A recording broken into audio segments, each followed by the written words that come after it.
laptop ဝယ်ဖို့စဉ်းစားနေပြီဆိုရင်ဒီချက်တွေကိုမဖြစ်မနေထည့်သွင်းစဉ်းစားသင့်ပါတယ် test flow ပိုင်းစမှာပြန်လည်ကြိုဆိုလိုက်ပါတယ်အားလုံးပဲမင်္ဂလာပါကျွန်တော်ဒီနေ့မှာတော့ laptop ဝယ်ဖို့စဉ်းစားနေပြီဆိုရင်ကျွန်တော်ဒီမဖြစ်မနေထည့်သွင်းစဉ်းစားရမယ့်ချက်တွေကိုပြောပြသွားမှာဖြစ်ပါတယ်ကျွန်တော် laptop တွေဆိုတာဖုန်းတွေလို့မဟုတ်ဘဲနဲ့တစ်ခါဝယ်ပြီးရင်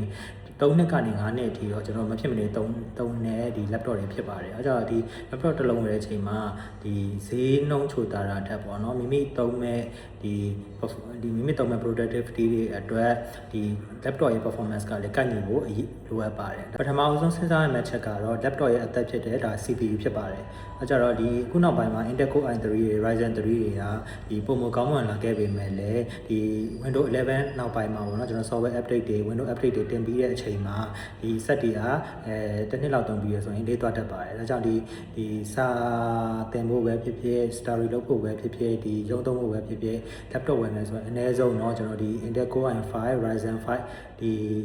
level ကိုကျွန်တော်စတင်စဉ်းစားသင့်ပါတယ်။အဲကြဒီ Intel Core i5 နဲ့ဒီ Ryzen 5ဒီမှာဆိုရင်လည်း Intel Core i5 မှာဆိုရင်ပေါ့နော်ဒီ11 Gen 12 Gen နောက်ပိုင်းပေါ့နော် Ryzen ဆိုရင်လည်း9000 series 8000 series ကိုစတင်စဉ်းစားသင့်ပါတယ်။ CPU generation မြင့်တဲ့ laptop တွေကဒီ battery ကိုပုံမချရှည်ခံစေပြီးဒီအပူချိန်ကိုထိန်းပေးနိုင်တယ်ပြီးတော့ကျွန်တော် laptop ရဲ့ performance ကိုလည်းပုံမကောင်းဝင်စေမှာဖြစ်ပါတယ်။ဒုတိယတစ်ချက်ကတော့ laptop ရဲ့ RAM ပါအဲဒါကျွန်တော်ဒီဘက်ခင်မှာတော့ကျွန်တော်ဒီအနည်းဆုံး 8GB RAM ရှိတဲ့ laptop ကိုပဲကျွန်တော်စတင်ရွေးချယ်သင့်ပါတယ်အခုလည်းဒီဘက်ခင်နောက်ပိုင်းမှာကျွန်တော်ဒီ AZ သုံးမယ် Zoom သုံးမယ်ဒီလိုတစ်ပြိုင်နက်သုံးရင်ကို RAM ရဲ့ 8GB ကဒီခဏလေးနဲ့ပြည့်သွားနိုင်တာကြောင့်ဒီပေါ့နော်ကိုဝယ်မဲ့ laptop မှာ RAM slot တွေပါရလားပေါ့နော်ကျွန်တော် laptop တစ်နှစ်လောက်သုံးပြီးဆိုလဲဒီ laptop ရဲ့ performance ကအနည်းငယ်ကျလာပြီး RAM ထပ်တိုးဖို့မဖြစ်မနေလိုအပ်ပါလိမ့်မယ်ဒါကြောင့်ဒီ RAM ထပ်တိုးနိုင်တဲ့ slot ပါဝင်မှသာလျှင်ဒါမိမိ laptop ကိုဒီလင်းလင်းမြန်မြန်နဲ့အသုံးပြုနိုင်မှာဖြစ်ပါတယ်တတိယတစ်ချက်ကတော့ကျွန်တော် storage ဖြစ်ပါတယ်ဒီဘက်ခေတ်နောက်ပိုင်းမှာတော့ကျွန်တော်တို့ဒီ laptop တွေအားလုံးက SSD storage ကိုဒါစတင်သုံးစွဲလာပြီးဖြစ်ပါတယ်ဒါပေမဲ့ကျွန်တော်ဒီကို laptop ဝယ်မယ်ဆိုရင်ကို laptop ကဒီ SATA ပေါ့နော် SATA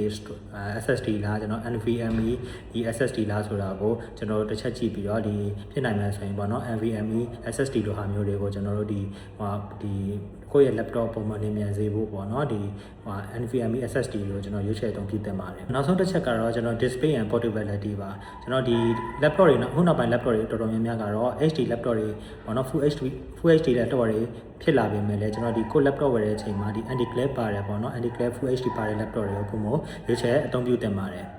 နောက်တစ်ချက်ကတော့ portability ပါကျွန်တော်ကို laptop တွေမှာဒီအနည်းဆုံးပေါ့နော်1.8kg အောက်မှာရှိတဲ့ laptop မျိုးကိုဒါပေါ့နော်ဒီပေါ့ပေါ့နော်တည်ဆောင်သွားလာနိုင်မှုအတွက်ရွေးချယ်အသုံးပြုသင့်ပါတယ်နောက်ဆုံးညီကုန်းချုပ်ပြောရရဲဆိုတော့ဒါလူတိုင်းမှာတော့ကျွန်တော်တို့ကို budget နဲ့ကိုရှိကြတာပဲပေါ့နော်ဒါပေမဲ့ laptop ကတော့ဒီအနည်းဆုံး3နှစ်ကနေပြီးတော့9နှစ်ဝင်ချင်းအသုံးပြုလို့ရတဲ့အရာတစ်ခုဖြစ်လို့ကျွန်တော်ဒီ laptop ဝယ်ယူတဲ့အချိန်မှာဒီ budget ဆိုတာထက်ပေါ့နော်ကိုယ့်ရဲ့ဒီအသုံးပြုမဲ့ productivity ကပါလဲဒီ productivity နဲ့ကိုက်ညီရဲပေါ့နော်ဒီ specification power နဲ့ laptop မျိုးကိုဒါပေါ့နော်ရွေးချယ်အသုံးပြုပါလို့ကျွန်တော်အကြံပြုတိုက်တွန်းလိုပါတယ်အားလုံးကိုကျေးဇူးတင်ပါတယ်